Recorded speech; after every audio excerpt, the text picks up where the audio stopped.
Assalamualaikum everyone. I hope everyone is doing well. So the topic that we are going to cover today is square roots and cube roots. So we have already discussed about square numbers and roots in our previous video. There are some more subtopics that I need to cover for square roots. So here it goes. So for square roots, so if you want to square a number, suppose a larger number, so there are two ways of squaring a larger number without choosing your calculator. Remember guys, in certain part of your question paper you will be asked to square root any given number which might be a larger number, but you are not allowed to use a calculator. So it's not feasible for us to memorize a larger square number very naturally, so we are going to use two methods. So method number one is, let's start off with it. So squaring larger numbers, square rooting larger numbers, square rooting larger numbers. Okay. Suppose you are given a larger number like this, 1600, and you need to square root it. So how do we do it? Without using a calculator, definitely. So now that's why I asked you, if we can memorize the square numbers up to 20, it will be very easy for us to do certain maths like this. So in a square root, or first of all, let me again give you a quick brief about what this sign and what is inside this number is called. So for our knowledge, this sign here, this is called a radical sign. This is a radical sign, and whatever there is inside this radical sign are called a radicand. This is a radicand. So this sign here is a radical sign, and whatever there inside the radical sign is called a radicand. Okay, so we can split this number. First method is method number one. Method number one, that is called splitting.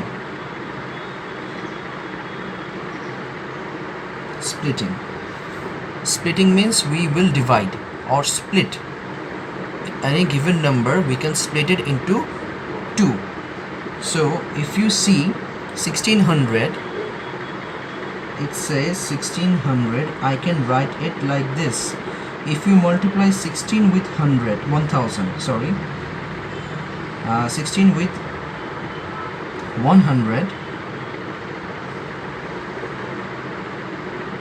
this is same as 1600. If you multiply 16 with 100, this is 1600. So look very carefully guys, I haven't changed the value of it. If I multiply 16 with 100, it gives me 1600, but instead of writing 1600, I can write it like this, 16 into 100. Why I have written it like this? Because if you see 16 and 100, if we can recollect from our memory, 16 and 100 both are squared numbers. So in a radical sign, in the radicand, if two or more numbers are in a form of multiplication and division, not in the form of addition or subtraction, we can write this as, we can write this like this, 16 root over, then multiply 100 root over. These two are same. We have just split these two numbers, but this radical was over both of it. This square root was over 16 and 100, so I have just split it into two parts. But you can only do this only if two or more numbers are in a state of multiplication or division. You cannot perform this if it is in a form of subtraction or addition. That is called order of operation inside the radical. I will go to it in the next phase. Okay, so now if you solve this two, so root over 16 is clearly a squared number, and if I square root it, I know the root will give me 4, right? And same thing as if I square root 100, so 100 is a squared number. So if we remember, 10 squared or 10 into 10 is 100. So when I'm square rooting it, I get the root of it. So the root is 10. So 4 into 10 is 40. Hence we get our answer. So it is not possible for us to memorize 40 squared or 40 into 40 equals to 1600, but if we split the number in two numbers which are squared numbers, then in that way we can use method number 1, which is called splitting. Okay, but it might not be the case for all the numbers, because this number is very easily recognizable to split, but there might be other numbers which you cannot easily split into two squared numbers. So another method of doing it is a factor tree, that is called method 2 is prime factor tree. Prime factor tree. So in this method, what we are going to do is we are going to make any given number into a product of its prime numbers. Let me give you an example. Suppose we are to solve 1225, square rooting 1225. Okay, so how do we do it? If I want to use method number 1 in 1225, it's not that easy to break it into two square numbers. So another way of doing it is represent this square number as a product of its prime factors. So how do we do it? First take the number 1225. Now we are going to divide it with its prime numbers. So let's start off. So 1225, the last digit is 5, so obviously this number is divisible by 5. So if I divide 1225 by 5, that gives me 245. Right? Now I have already got this 5, which is a prime number. See, because 1 and 5 is only divisible by 1 and 5, so we don't need to further simplify it. Let's focus on the 245. So 245 again is divisible by 5. So if I divide 245 by 5, I get 49. Again I have got this 5, which is a prime number already, so I don't need to further divide it. Let's focus on 49. So 49 is a squared number which is divisible by 7, and if I divide it by 7, the quotient gives me 7. So basically what I do is I put the divisor on the left side and I put the quotient on the right side. Okay, now 7 and 7, so these two is also prime numbers, because 7 is only divisible by 1 and the number itself. So the last numbers we have is, so if you just write it like this, represent it like this. So I have got 5, 5, 7, 7. So I can represent 1, 2, 2, 5 as a product of all these numbers. 5 into 5 into 7 into 7, and the square root goes over it. Now when I'm square rooting it, so I'll take a pair. So I have one pair of 5 and I have one pair of 7. So when I am square rooting it from a pair, I will only take one factor. So from a pair of 5, I'll only take 5, because this pair has been cancelled by this square root here, and there was a multiplication sign in between, so multiply by, and then again there is a pair of 7. I will only take 7 because I'm square rooting it. So 5 into 7, which gives me 35. This is my answer. Now if you want to check in your calculator, let's see if it gives us the correct answer. So if you square root it, give a square root sign first. 1, 2, 2, 5. If you press the equal, it gives you 35. So that is how we can square root a larger number using method splitting. Method number 2 is prime factor tree. Now another part that we need to learn about square rooting or even cube roots, that is called order of operation in radical. So order of operation. So whenever there is an arithmetic operation involved under the radical sign, you need to complete that first. See, suppose if a problem like this says, suppose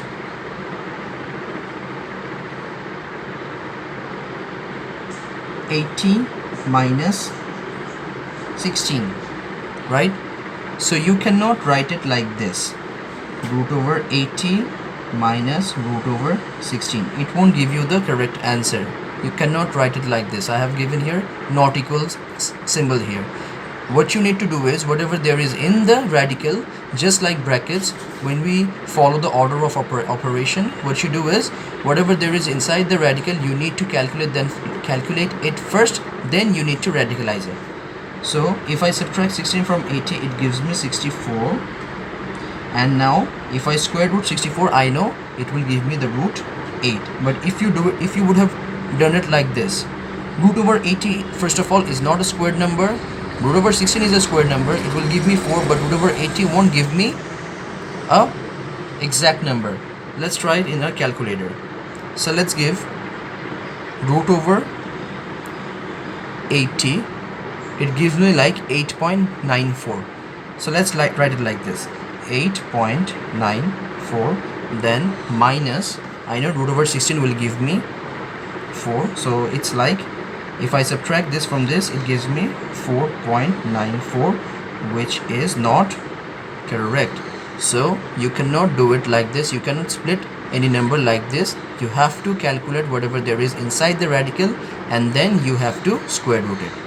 Okay, so this goes kind of everything that we need to know regarding squared numbers and roots. Now the next topic is cube numbers. Cube numbers and cube roots.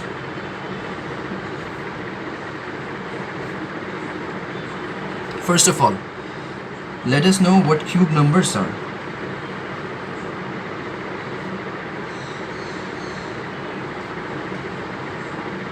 Cube numbers. If I multiply the same number thrice, the product that I get is called cube numbers. Suppose I'm multiplying 2 3 times. 2 into 2 into 2, it gives me 8. So 8 here, hence 8 here is a cube number. If I'm multiplying 3 thrice, 3 into 3 into 3, so 3 3s are 9, 9 3s are 27, so 27 is a cube number. Suppose if I'm multiplying 4 thrice, 4 into 4 into 4, which gives me 64, 64 is a cube number. So 8, 27 and 64 all are cubes or cube numbers. Now the formula or the radical that we used while square rooting a square number, in this case also we can use that radical sign to cube root. How do we do it? Suppose the symbol looks something like this. You need to square root cube root. This is called cube root.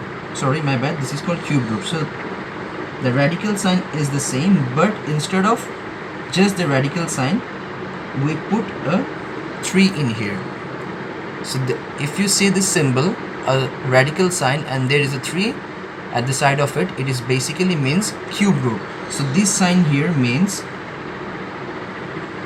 cube root, which basically means we are rooting a cube number. So how do we do it? We need to realize that 27 is a cube number, right? So we can write it like this, 3 into 3 into 3, and then the cube root is always there. So now what we will do is, while we did square root, we took a pair, and from that pair we took only one factor. But while we are cube rooting, we will take a pair of 3 factors. We will take a pair of, not a pair, a group of 3 numbers, and from those 3 similar numbers we will take only one factor, and this cube root and that 3 will cancel each other. So we can write 3. So if we do it in our calculator, if you see, this sign here, there is you might have different calculators, so different calculators have different functions to cube root, but there are, if you write shift, well, I have in my calculator, yes, this sign here. Okay, so shift cube root 27 gives me 3. So this was very easy, right? But what about the numbers which are larger? Let's try some. Suppose we need to cube root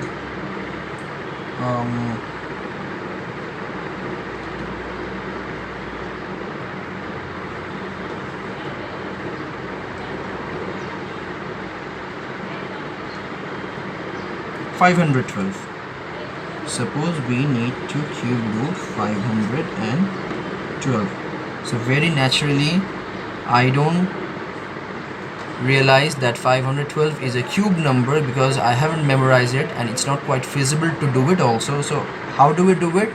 Splitting the number, just like we did in square roots. So you can split the number, or more easier way is to write it as a form of a product of its prime factor. So we need to break it up. So if we do it on the side, 512. So take the prime numbers, divided it with only the prime numbers. So as it is an even number, 2 is a prime number, right? Because 1 and 2 is divisible by 2. 2 is divisible by 1 and 2. So divide it by 2. So if you divide 512 by 2, you get 256.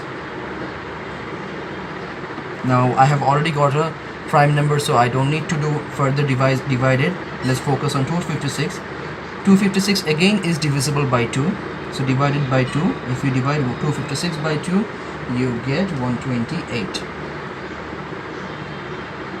Then divide 128 again by 2, you get 64. Divide 64 by 2, you get 32. Divide 32 by 2, you get 16. Then divide it again, you get 8. Now if you divide 8 again by 2, you get 4. If you divide 4 by 2, you get 2. So take all these 2's, consider all these numbers as a factors, as a prime factor of the number 512. So I can write 512 as a product of all these numbers. So instead of writing 512, how many 2's do I have? 1, 2, 3, 4, 5, 6, 7, 8, 9. So 1, 2, 3, 4, 5, 6, 7, 8, 9. And then there goes the cube root sign. Now what we need to do is, while we are cube rooting, we are going to take a group of 3 factors. So take 3, 3, and 3, and hence we are doing cube root. We are only going to take one factor from the group of 3. So I have taken one from this group. There was a multiplication sign in between, which you have to write, multiply. There was another group of 3, take one factor, then again multiply. A group of 3, just take one factor, and the cube root and those groups cancels each other. So I have got 2 into 2 into 2, which gives me 8. So this is basically the answer. Let us see if we are correct using our calculator. So press shift in this x3. If you look closely, it says cubic root. So in your calculator there will be a button like this, or depending on the model of the calculator, it varies. So cube rooting, the number was 512. Yes, the answer gives me 8. So while cube rooting, we can split a number. Not splitting, we can represent this number as a factor of its as a product of its prime numbers. Now the question lies, will all this be like this, all the numbers? Yes. If it is a perfect square or a perfect cube, if you represent it as a product of its prime numbers, it will always give you something like this. So if you look very closely, I have made a group of 3. So definitely if I want to represent it as a product of its prime factors, it will give me odd numbers of factors. If you see, I have got 9 numbers here. If you look at the other one, if you represent it as a product of its prime number, it will always, while square rooting, because it's a square number, 1225 is a square number, so it will always give you even number of factors. So here I have got 4. You can try by yourself, and while we are cube rooting, it will always give you odd numbers of factors. So let us try another example just for the sake of it. So let us try 729. 729 cube root. So what do we need to do is same thing here. Again, I need to break it down. 729. So 729 is divisible by 3 because a shortcut way of the test, that is called test of divisibility. Add up all the digits. 9 plus 2 is 11. 11 plus 7 is 18. So 18 is divisible by 3. Hence 729 is divisible by 3. So if you divide 729 by 3, it gives you 243. 3 is already a prime number, so I don't need to bother about it. Let's focus on 243. Is 243 divisible by 3? 3 is 24, 3 1 is 3. Yes. So if I divide 243 by 3, it gives me 3 8s are 24 and 3 1s are 381. Now let's focus on 81. 81 again is divisible by 3. So if I divide it by 3, it gives me 3 2s are 6. Remainder is 2. 2 1s, 3 7s are 20. 3 9s are 27. Okay, 21. Sorry. So I get 27. It is again divisible by 3. It gives me 9. 9 is divisible by 3. It gives me 3. So I have got all these prime numbers 3, 3, 3. Right. So let us count how many factors I have. I told you, while we are representing it as a product of its prime factors, while cube rooting or while I'm breaking a cube number, it will always give us a odd number of factors. 1, 2, 3, 4, 5, 6. Right? Odd means that you can break it up because we are making groups of 3. So 3, 6, 9, 12, 15, 18. These are the numbers that you are going to get. So sometimes, you can scratch that. You can have odd numbers of factors or even numbers of factors, but we always need to make a group of 3 while cube rooting. And hence, if we have 6 factors, we can make a group of 2 consisting 3 members. So write all of this as a product of its prime numbers. 3 into 3, 3, 4, 5, 6. And here goes the cube root. So now make a group of 3 members. 3 members and 3 members. See, no member is left. So from a group of 3, we are going to take only one factor because we are cube rooting. So from this group, I'm taking 3, putting a multiplication sign in between, and then from this group of 3, I'm taking only one factor, and it gives me 9. Here is my answer. Let's check on our calculator. Shift cube root 729. It gives me 9.